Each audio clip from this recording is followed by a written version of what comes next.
Hi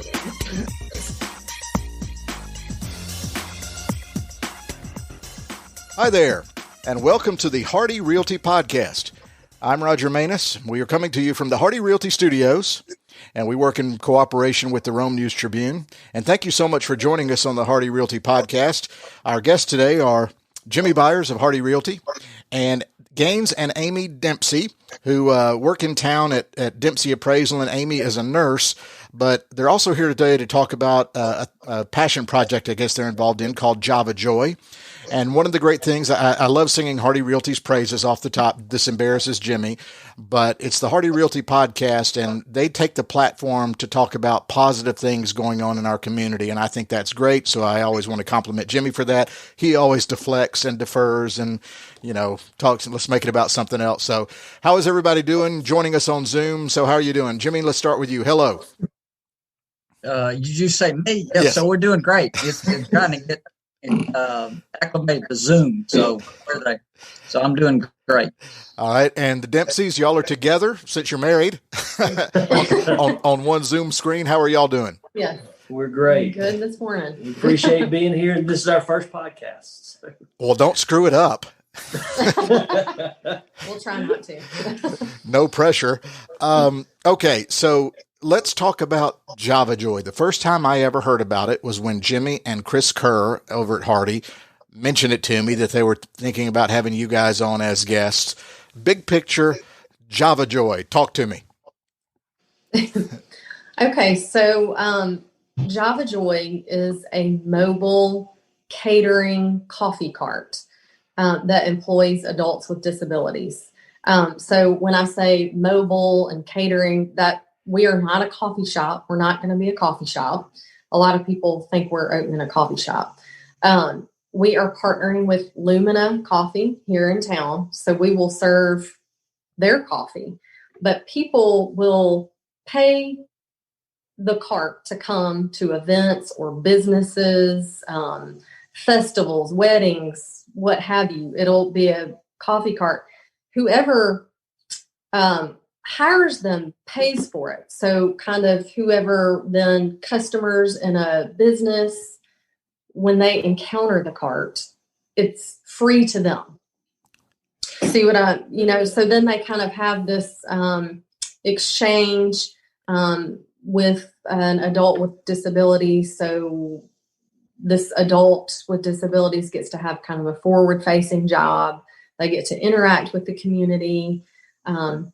And at least in Athens, there's a lot of repeat customers. So like they'll go to the same, places every week. So it's like they get to know the people that work wherever they are. Sure. And, customers. Does that? It is. And when you see this process in work, it really has some magic because these young adults have something that able-bodied people don't necessarily have. And it's just an awesome interaction when you get to see it. And their slogan is coffee, hug, and joy. So you get coffee and you get a hug, and it is a very joyful experience. It's an air hug right now during COVID. They're over in Athens, they're shielded up and everything. And it's an air hug.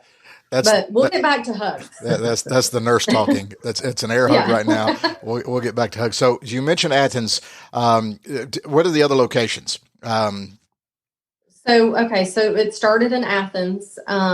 Atlanta they'll be opening soon.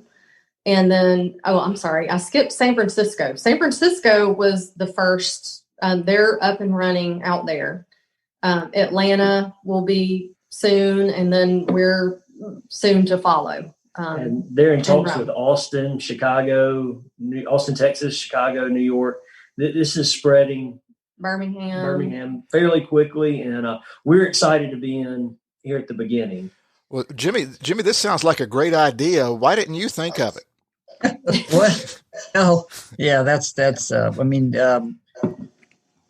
think Gaines did a presentation somewhere or told us about it or called me and asked about it. It was just sort of a natural. It is such a heartwarming thing if you bring it into the business and all of a sudden you improve the morale of your employees. It's just huge because it's such a heartwarming, and they're working hard and they're loving on you. So it's a pretty cool thing. So they're not just spreading caffeine. We are spreading joy with this. And I would imagine that the joy is both ways. Yeah. That's a big part of it is the feeling that you get, when you encounter them and get a cup of coffee. We've been several times, obviously, in Athens because we've been over there working with the headquarters, and it's amazing, and it's amazing to sit and watch they call them joy-ristas because they're spreading joy and they're baristas, so it's a joy-rista. So just watching them interact and then watching the customers, they put a smile on people's faces. And they're being, they're employed. It's a good thing both ways. Yeah, you're warming my heart just listening to you talk about it. I can just see the passion on your faces. Is this a nonprofit set up as a nonprofit? So the corporate support pays for the coffee and sponsorship to bring if you're running a business in Rome and you want to have a mid-morning coffee break for your employees, you could have Java Joy stop by and lift everybody's spirits. Yes. For a very affordable price. And it's something that we do think it will grow in the community. And one of the exciting things is we think this will open up opportunities for these young adults to find additional employment. Once the community sees what they have to offer, we think that's going to lead to more opportunities. And how did you guys get involved? So our oldest daughter has a disability, and just, over the years, just kind of being a parent and, kind of being worried about the future for her. And I found this program over in Athens. Now we're about to get into more than Java Joy here, but, it's okay. We're a podcast. But it's also part of our current story here.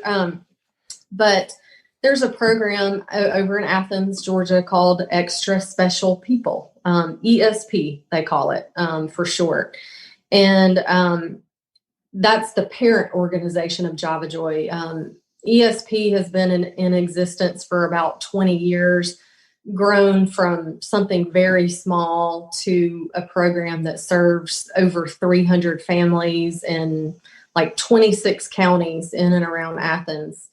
And I found that program because we were lacking like recreation for our daughter and family support. And so we went to Athens, I guess about a year and a half ago to kind of, Laura Whitaker is the executive director there. And we just wanted to pick her brain, like, how in the world could we start something like what you have here? And they were in talks with San Francisco to open Java Joy. And she said, you need to open Java Joy. You need to get that out there first, get that in your community, make people aware, put people with disabilities out there, so people can get comfortable with it. And then, you do your extra special people. So that's kind of how we got there. And the Java Joy, this is not something they were planning on expanding, but one of the Joy-ristas had an interaction with a CEO from San Francisco at a conference in Atlanta. And the CEO was so moved, he said, I have to have this. We have to have it in San Francisco. And he paid for them to expand.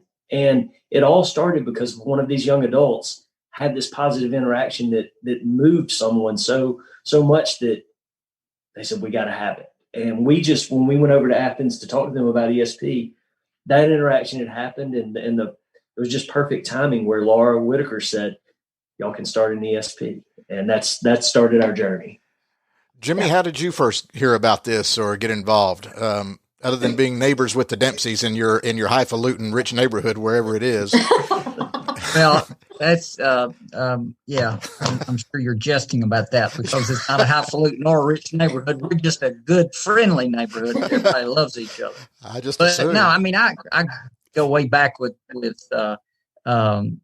Gaines and Gaines's family, and plus the fact Gaines's aunt works for us at Hardy, and they also are our next door neighbor. So I don't know. I mean, I think Gaines and I ran into each other. He told me about something that was just sort of like an instant thing that we thought would be hugely beneficial and get behind and support. So it just looked like the right thing to do. It's a pretty cool concept, isn't it? Yeah, and the question to Gaines and Amy, have y'all already got a truck yet? What is your where are you in the plans with all this? Sure. So we had our first kind of fundraising awareness event in January, and we had all this momentum, and we're so excited, and we're really hitting the ground running.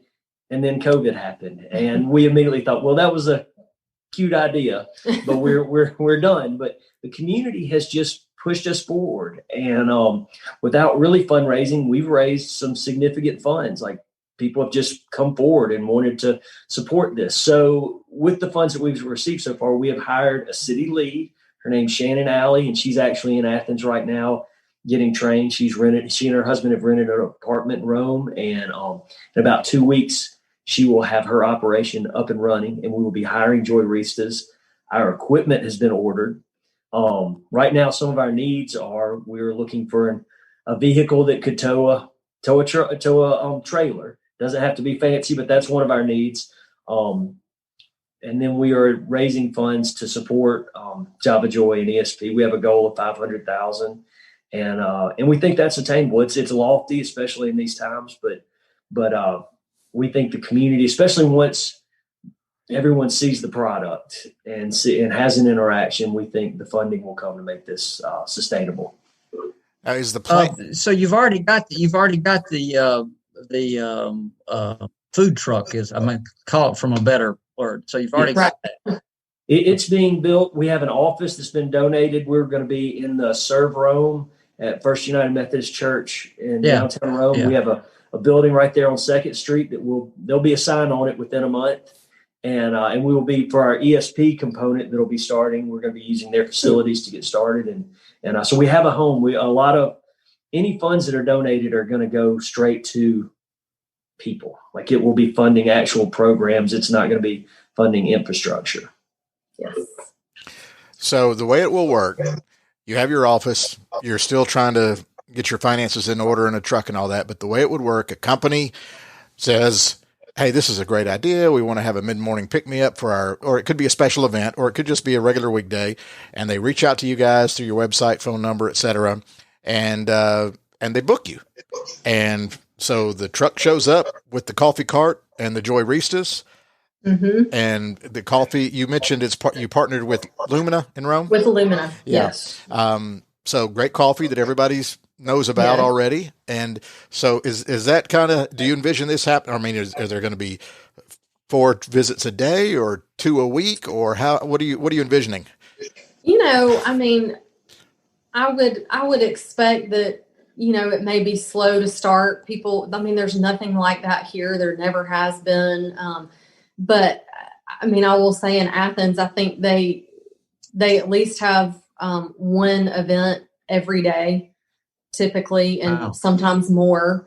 But, a lot of adults with disabilities, I guess this is considered a part-time job because a lot of them do have collect Social Security, and they have their capped out hours. So with that, you can kind of employ more joyristas because people can only work a certain amount of hours. So that is, that's great. That's more people employed. So yes, I mean, we would like to work, we want to have them booked every day. And the events are usually about 2 to 2.5 hours. So it's not an extremely long amount of time. That keeps everybody's stamina up. And one example I like to use, my business, I have an appraisal business. I haven't had anybody come to my office in a year, so I'm not going to have an event for employees. But If one of the somebody could sponsor them for the like an event in town, like Dempsey Appraisal, or could it like Chia a Rome High football game, or a football game. I mean, anything. Gary Tillman road race. There's all kinds of places where, and it's a great thing because whoever sponsors is also going to get some publicity. And in Athens, what we've seen is people that get associated with Java Joy and ESP do get a benefit because it is such a positive experience that it's a great thing to be associated with. Well, that's one of the things about when we started doing these Rome Business Radio podcasts. One of the things, the goal here is to create connectivity, spread the word about people's businesses, let them share their stories. Y'all's is obviously unique here because it's a nonprofit. It's a positive thing for the community. But the fact that you just mentioned that, I had not thought of that. But it's not about necessarily a company who may be having people work remotely right now, having the Java Joy folks come to their place of work. There's ways to maximize an association with it if you are a business at another event. Mm-hmm. Which is a cool twist on business and connectivity and things like that. How devastating has COVID been to your? You talked about it's interrupted things, but I mean it's interrupted things for everybody. But Amy, you're a nurse. When is this going to get back? When are we going to get back to normal? Oh my goodness, I don't know. Maybe 2021 is our year. How about that? How about that? One thing that the Java Joy kind of pivoted when everything was totally shut down, they started offering Joygrams so that for like $2, you could hire a Joyrista that would come and do a video message that you could send out to your customers or to different individuals. And it's a very creative way, but the whole idea is just to connect these young adults with the community and have them forward facing. Yeah, they during times of COVID over in Athens, like Gaines said, they've been doing Joygrams. So somebody told me yesterday on Facebook that she bought a Joygram for her mom for her birthday.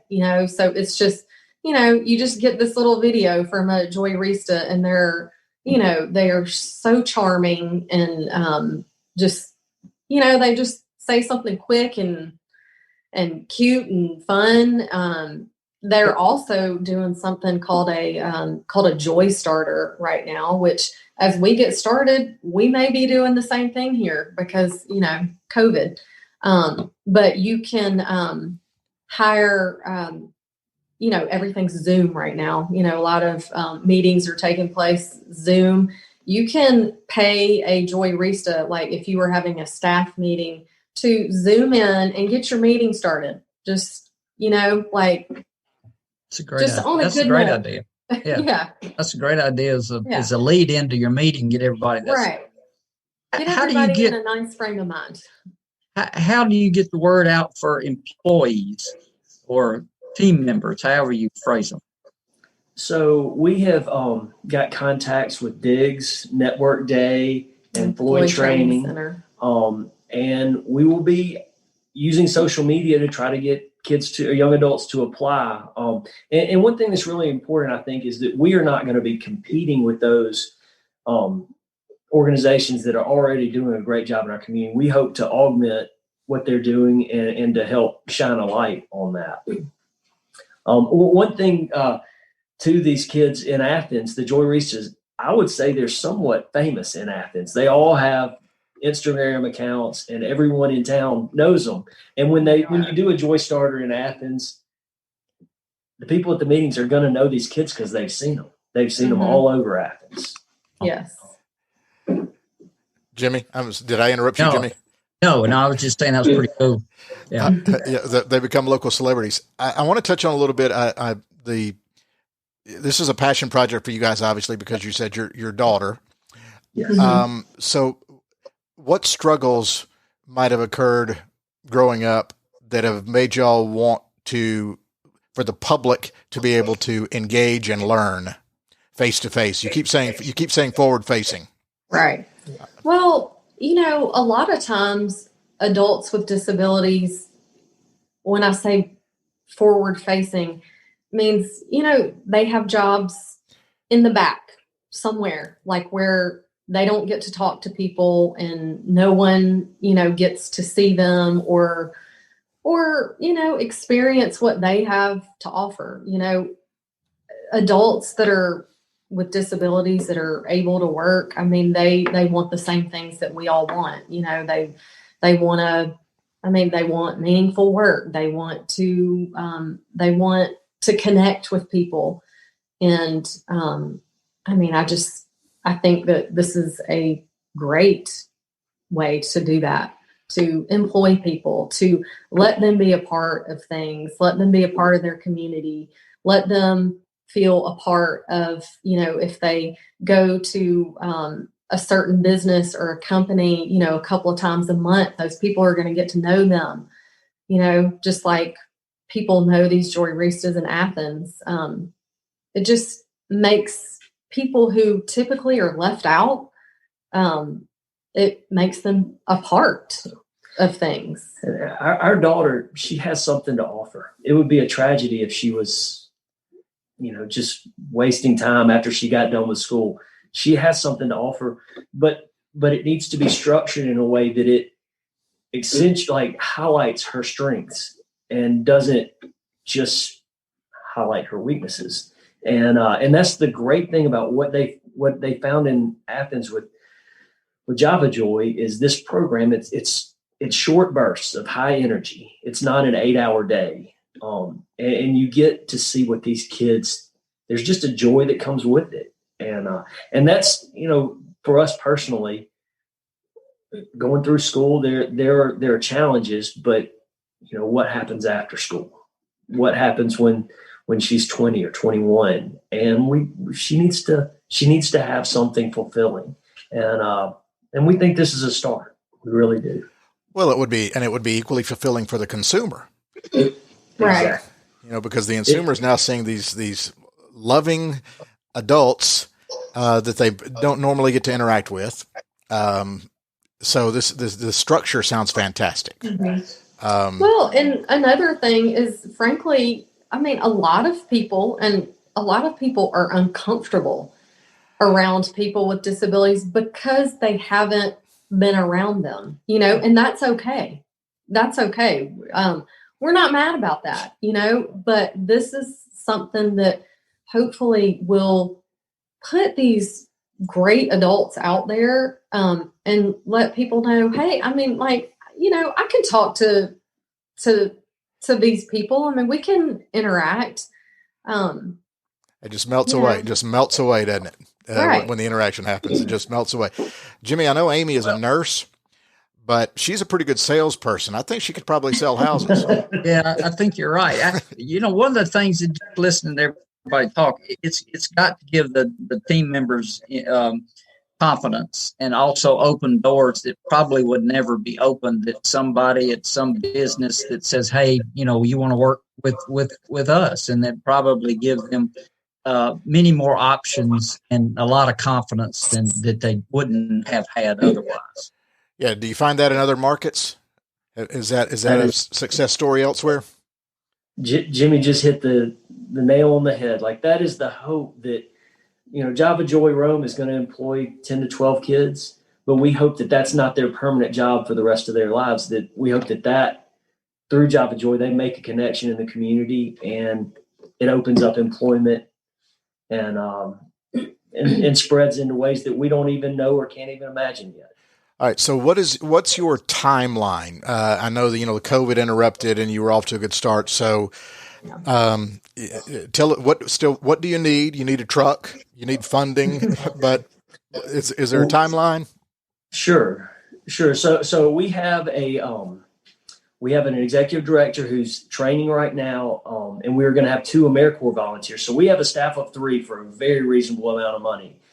We do need housing for our 2 AmeriCorps volunteers. So we're right now looking for a 2-bedroom apartment for a great deal that we can definitely do some charitable credit for. We need a truck, and we need our joyristas, and we're looking right there. We're about to start advertising and posting that, but we hope to have our first event towards the end of October, and then kind of slow roll that out. Now, with the ESP component, the extra special people component, we've already started doing some Zoom programming We think that will grow rather quickly once our staff gets here. But and that is going to be the more intensive fundraising part of what we're doing, is to support the Extra Special People program. But we think Java Joy can be sustainable fairly quickly. Well, it's a from a branding perspective, it's a great name. I mean, it kind of says it all in the name: coffee and happiness, Java Joy. As a nonprofit, are you running up against obstacles trying to market, or is it just word of mouth, social media, podcast, spread the word, anything and everything? So far, it's just really been social media. Yeah. Honestly. And, that may, once Shannon comes back from training, she may get more, I don't know, guidance, and, she may have a plan for more when she comes back next week. But for us, social media has been really key to getting people excited about it. And it's been exciting how our community, though, has pushed us forward. I mean, in March, when everything shut down, we really thought this project was over. But the community has pushed us forward, and I think it's because there is a need. I mean, there are a lot of great charities in Rome, and starting another one in the middle of a pandemic is kind of a crazy idea. But it's a situation where we think the demand is there. Well, it's a good town for supporting good causes like this. What's website, contact information? How can people learn more? Okay, so it is, I've got to make sure. So it's Java, is that a dash? Yes. Okay, so Java, I'm like, java-joy.org. Okay, so it's not an underscore. It's no, a Java. It's a dash, a real, just straight across dash. And I would encourage anyone to follow Java Joy and ESP on Instagram. They post the greatest stuff, and the videos will just melt your heart. I mean, it's just, you can really get a feel for what they're doing on their Instagram accounts. Well, okay. So one more time, java-joy.org. Okay. Java-joy.org. Do you guys have social media set up yet for Rome? We don't have social media yet. That's, again, something that I'm sure Shannon is going to be doing when she gets back. But we do have a Java Joy Rome website, and where people can donate, where people can kind of find out, more about Java Joy. So when you go to you just do the org, it would be /Rome. All right. So you just go to the main website and find Rome on there, click on it. And yes. There's the locations tab, and, you just drop down. And if anybody wants to follow or friend Gaines Dempsey or Amy Dempsey on Facebook, we'll be posting there, and we'd love to get involved with anybody that wants to be involved. Well, I might do that. Can't hurt to have more friends. That's right. Any final thoughts? Anything you want to add that we maybe haven't touched on here about Java Joy, and it's coming to Rome soon? Yes. I mean, maybe November. I would say November. I bet. Definitely like to thank Hardy Realty and the Rome News Tribune for giving us this opportunity to talk about it, and we're way out of our comfort zone here. We are. This is new to us, but it is. You said before, it's a passion project. This is something that selfishly we need, but we think that the community is gonna benefit, and our goal is hopefully the community is gonna swallow this up, and Amy and I can just go back to being parents and participants sooner than later. Well, you guys were a little apprehensive about doing the podcast before we got started, but you did great. Like I said, it's just a conversation, and if when you're starting businesses, sometimes or passion projects, you got to get out front. You got to get on the podcast or the radio and do interviews and things like that, and go do speaking engagements. You got to generate the buzz. That's right. All about it. Well, thank you all so much for joining us. This has been fascinating. I so look forward to seeing this in action and when it gets up and running. And so, folks listening to our podcast, do what you can to support them. That's java-joy.org. Look for Rome on the website, java-joy.org.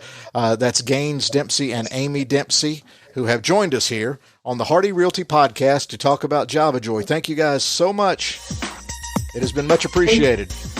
Thanks for having us. I'm Roger Maness. You've been listening to Rome Business Radio, coming to you from the Hardy Realty Studios, and we work in cooperation with the Rome News Tribune.